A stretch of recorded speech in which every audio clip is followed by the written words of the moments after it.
FNF가 현재 거론되는 5조 원 수준의 가격으로 테일러메이드를 인수하려면 FI와 협업은 불가피하다는 평가가 지배적입니다.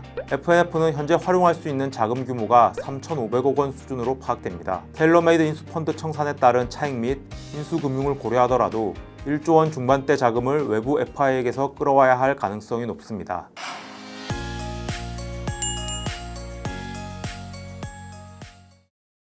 FNF가 테일러메이드를 직접 인수하기 위해 움직이고 있습니다. 최근에는 센트로이드의 테일러메이드 매각을 저지하기 위해 법적 분쟁도 마다하지 않겠다는 분위기가 감지됩니다. FNF는 센트로이드가 테일러메이드 인수를 위해 조성한 사모펀드의 최대 출자자입니다. 다만 FNF가 테일러메이드를 직접 인수하기 위해서는 넘어야 할 산이 많을 것으로 보입니다. 자금 조달 및 인수 구조 현실성에 더해 소액주주 반발까지도 두루 고려해야 할 수 있다는 분석이 나옵니다. 이번 시간에는 FNF의 테일러메이드 인수 플랜을 점검해 보겠습니다. 더벨 간병근 기자입니다.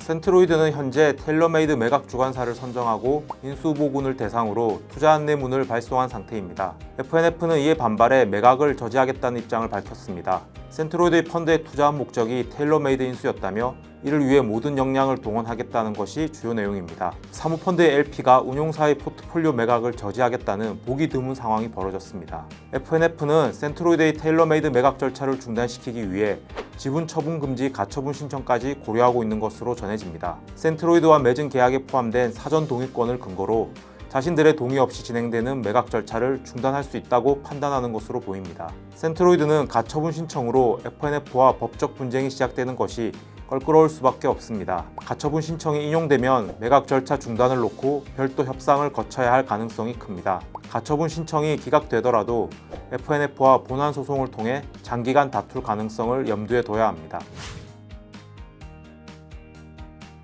법조계에서는 FNF가 가처분 신청을 시도하는 게 무조건 유리하지는 않을 수 있다는 의견도 나오고 있습니다. 테일러메이드 인수 펀드에는 FNF 외에 다른 LP들도 있기 때문입니다.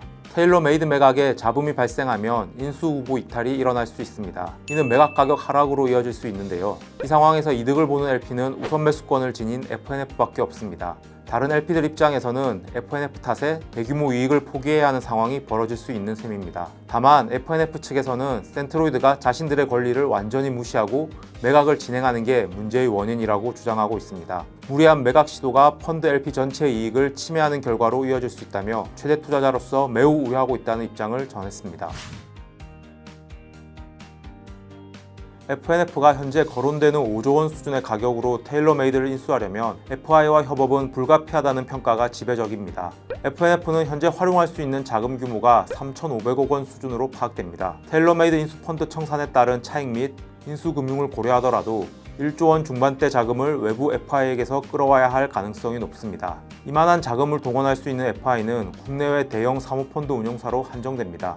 문제는 이들이 투자금 회수를 위해 강력한 투자 하방 안전 장치를 요구할 가능성이 크다는 점입니다. FNF가 FI를 엑시트시키기 위해서는 IPO가 사실상 유일한 방안으로 여겨집니다. 하지만 IPO에서는 경영권 프리미엄이 적용되지 않고 동종 기업 대비 밸류에이션이 할인 적용되는 것이 일반적입니다. 일반적 PEF 투자 기간인 5년 내에 기업 가치를 대폭 키우지 못하면 조단위 투자금 상환 의무를 FNF가 부담할 수 있습니다. 이 때문에 투자업계에서는 FNF가 FI를 구하는 작업 자체가 난항을 겪을 가능성도 제기됩니다. 하지만 FNF 측은 자금 조달 역량은 이미 확보돼 있다며 인수에 강한 자신감을 보이고 있습니다.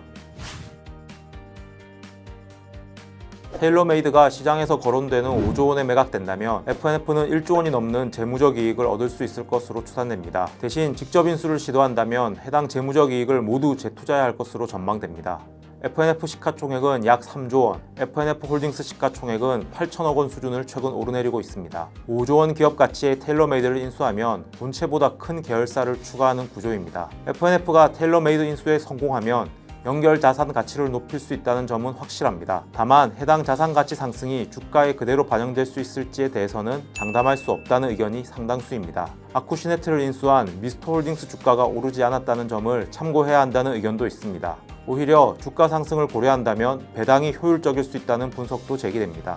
1조 원의 재무적 이익을 배당한다고 가정하면 법인세 등 세금을 제외하고 대략 8천억 원 규모의 배당 재원을 마련할 수 있을 것으로 전망됩니다. 이러한 점을 고려하면 F&F 소액주주가 테일러메이드 직접 인수에 반발할 가능성이 있다는 관측도 있습니다. 최근 상법 개정안이 통과되면서 이사 충실 의무 대상은 기존 기업에서 전체 주주로 확대되기도 했습니다.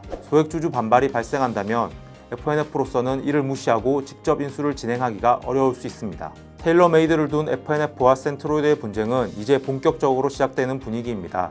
국내 자본시장 역사에서 가장 중요한 크로스보더 M&A 중 하나로 평가되는 테일러메이드 인수가 어떤 식으로 마무리될지 더벨이 계속 살펴보겠습니다.